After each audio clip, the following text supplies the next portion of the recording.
प्रिय मित्रों, आज हम सब भारतीय काव्य शास्त्र के अंतर्गत एक महत्वपूर्ण विषय रीति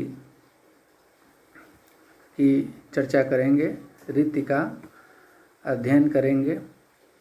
इस अध्ययन के उपरांत आप रीति का अर्थ एवं स्वरूप जान पाएंगे, रीति के भेद एवं प्रकार जान पाएंगे,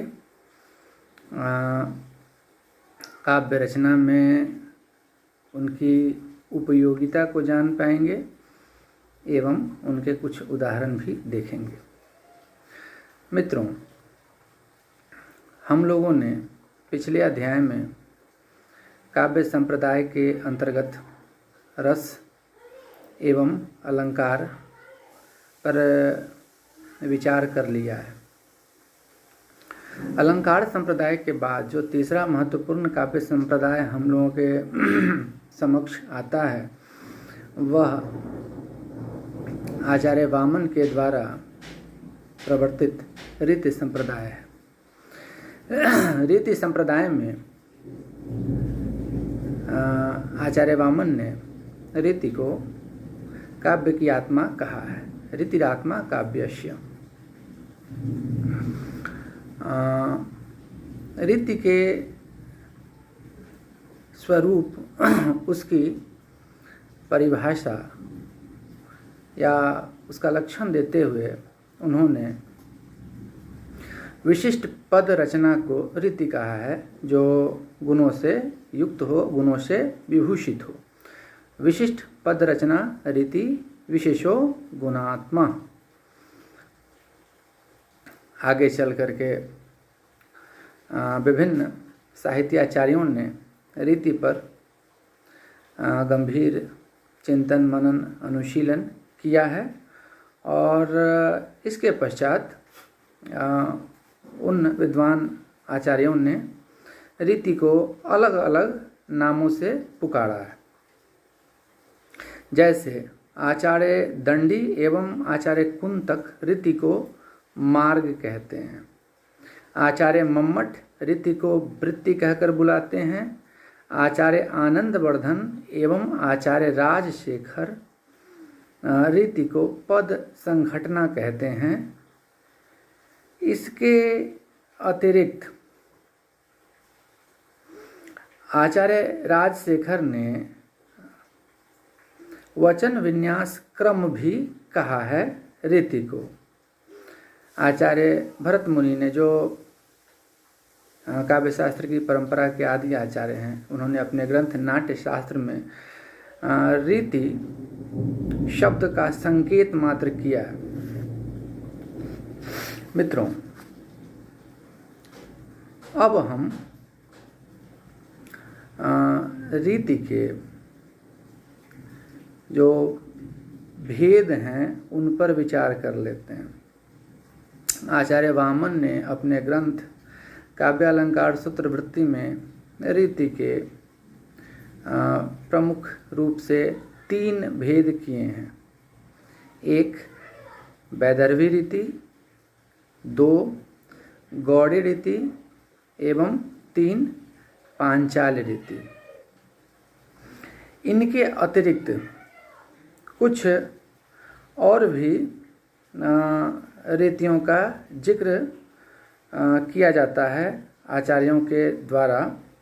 आचार्य रुद्रट लाटी नामक एक नवीन रीति की परिकल्पना करते हैं एवं गुजरात में उसका प्रचलन मानते हैं, गुजरात से उसका संबंध जोड़ करके देखते हैं। इसके अतिरिक्त आचार्य राजशेखर ने मैथिली एवं मागधी रीति को भी अलग से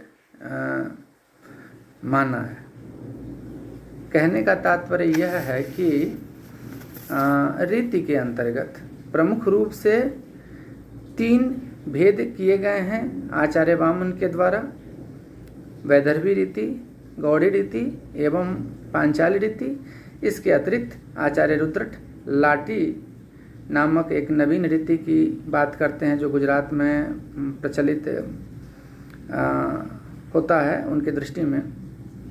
इसका प्रचलन गुजरात में होता है एवं आचार्य राजशेखर मैथिली एवं मागधी दो नवीन रीतियों की परिकल्पना करते हैं, किंतु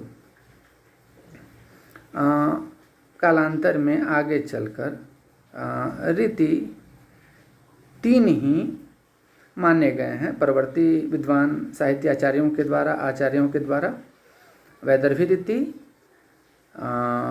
गौड़ी रीति एवं पांचाली रीति। मित्रों, अब हम सब एक एक करके वैदर्भी रीति, गौड़ी रीति एवं पांचाली रीति की विशेषताओं पर, उनके स्वरूप पर विचार कर लेते हैं। तो पहला जो रीति है हम लोगों का वह है वैदर्भी रीति। वैदर्भी रीति को सुकुमार मार्ग एवं उपनागरिका वृत्ति भी कहा गया है। इसके नाम के पीछे, वैदर्भी रीति का जो नामकरण हुआ है उसके पीछे जो विदर्भ प्रदेश है उसके कवियों के द्वारा इस रीति, इस शैली का प्रयोग माना जाता है। और वैदर्भी रीति में हम जो इसकी विशेषताएं हैं उसको जब देखते हैं तो हम पाते हैं कि वैदर्भी रीति में सुकोमल एवं सुकुमार, श्रुति मधुर एवं संगीतात्मक वर्णों का प्रयोग होता है। श्रुति मधुर एवं सुकुमार, संगीतात्मकता से युक्त, गेयात्मकता से युक्त वर्णों का प्रयोग होता है। वैदर्भी रीति में संयुक्ताक्षरों एवं समासिक पदों का अभाव होता है। बहुत कम मात्रा में या न के बराबर इनका प्रयोग होता है। जो कठोर वर्ण है, परुष वर्ण है, टवर्गीय आदि, उनका अभाव होता है। इसके साथ ही इसमें जो अनुनासिक के वर्ण हैं उनका प्रयोग विशेष रूप से होता है। वैदर्भी रीति श्रृंगार रस, हास्य रस, करुण रस एवं शांत रस में अधिकता के साथ प्रयुक्त होती है और इसमें माधुर्य गुण विशेष रूप से पाया जाता है। हालांकि इसमें सभी गुणों का समावेश होता है, अत्यल्प मात्रा में कमोवेश सभी गुणों का समावेश वैदर्भी रीति में होता है, किंतु विशेष रूप से इसमें माधुर्य गुण की उपस्थिति पाई जाती है। अब माफ करेंगे, अब मित्रों हम लोग एक उदाहरण देख लेते हैं। वही जो हम लोग पिछले अध्याय में भी हम लोगों ने विचार किया था, नरोत्तम दास के द्वारा रचित सुदामा चरित की वह मार्मिक पंक्तियाँ, वही है वैदर्भी रीति का एक अच्छा उदाहरण। देख सुदामा की दीन दशा, करुणा करके करुणा निधि रोए, पानी परात को हाथ छुयो नहीं, नैनन ही के जल सो पग धोए।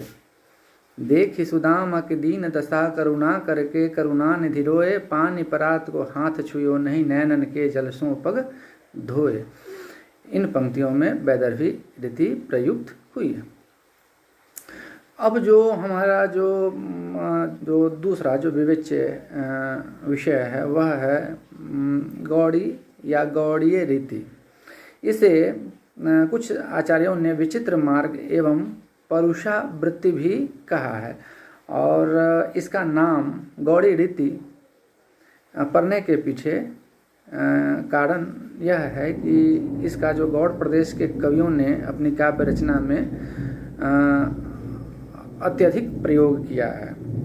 तो जो गौड़ी रीति की जो प्रमुख विशेषताएं हैं उसके अंतर्गत हम देखते हैं कि इसमें कठोर वर्णों का प्रयोग अधिक होता है, समास एवं संयुक्त वर्णों का आधिक्य होता है।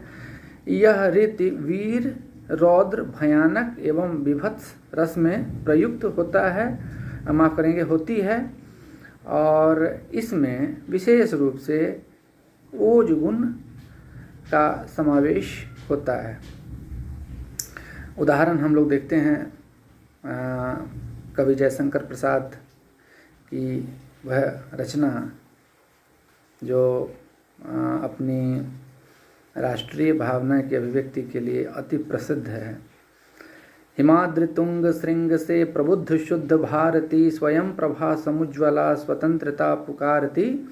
अमर्त्य वीर पुत्र हो दृढ़ प्रतिज्ञ सोच लो, प्रशस्त पुण्य पंथ है बढ़े चलो बढ़े चलो। यहाँ इन पंक्तियों में गौड़ी रीति की उपस्थिति है। मित्रों, रीति के अंतर्गत जो तीसरी रीति है हम लोगों की, वह है पांचाली रीति। पांचाली रीति को मध्यम मार्ग एवं सुकोमला वृत्ति भी मम्मट आदि आचार्यों के द्वारा कहा गया है। और पांचाली रीति में मध्यम मार्ग का अनुसरण किया जाता है। नाम के पीछे कारण पांचाल प्रदेश के कवियों के द्वारा अत्यधिक मात्रा में प्रयोग माना जाता है। पांचाली रीति की जो मुख्य विशेषताएं हैं उसके अंतर्गत हम लोग यह पाते हैं कि यह वैदर्भी एवं गौड़ी रीति के बीच की रीति मानी जाती है। इसमें संतुलन स्थापित किया जाता है। संयुक्ताक्षरों, टकार वर्णों, परुष वर्णों एवं समास का अल्प प्रयोग होता है। यथावसर प्रसंगानुकूल प्रयोग होता है, किंतु उनका प्रयोग कम होता है। पांचाली रीति में श्रृंगार रस, हास्य रस, करुण रस आदि की अभिव्यक्ति होती है। और पांचाली रीति में प्रसाद एवं माधुर्य दोनों गुणों का समावेश होता है, किंतु इसमें विशेष रूप से प्रसाद गुण की प्रधानता मानी जाती है। अब हम लोग इसका एक उदाहरण देखते हैं मित्रों। रसखान की यह मशहूर पंक्तियाँ हैं, रसखान की मशहूर पंक्तियाँ हैं। या लकुटियरु कामरिया पर राजती हूँ पुर की तजीरारूं, आठों सिद्धि नवो निधि को सुख नंद की गाए चराए बिसारूं। रस खान कबाइन आखिन ते ब्रज के बन बाग तड़ाग निहारूं।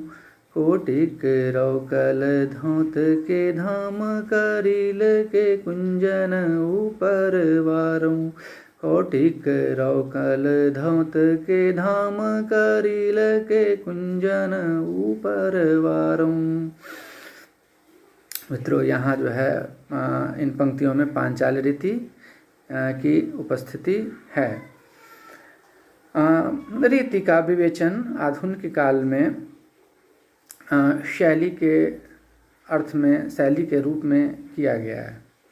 आधुनिक साहित्याचार्य, आधुनिक विद्वान शैली विशेष के रूप में रीति का अर्थ लेते हैं और उसका उसी रूप में विवेचन करते हैं। आचार्य नगेंद्र, डॉक्टर रविंद्रनाथ श्रीवास्तव, शीतांशु जी ने शैली के रूप में इसका विवेचन विश्लेषण किया है। और इसकी जो मुख्य विशेषताएं मानी गई हैं वह रचना की प्रकृति के अनुसार उचित शैली होनी चाहिए, उचित वर्णों का प्रयोग होना चाहिए, जो वांछित गुण हैं उनका यथावसर एवं प्रसंगानुकूल प्रयोग होना चाहिए।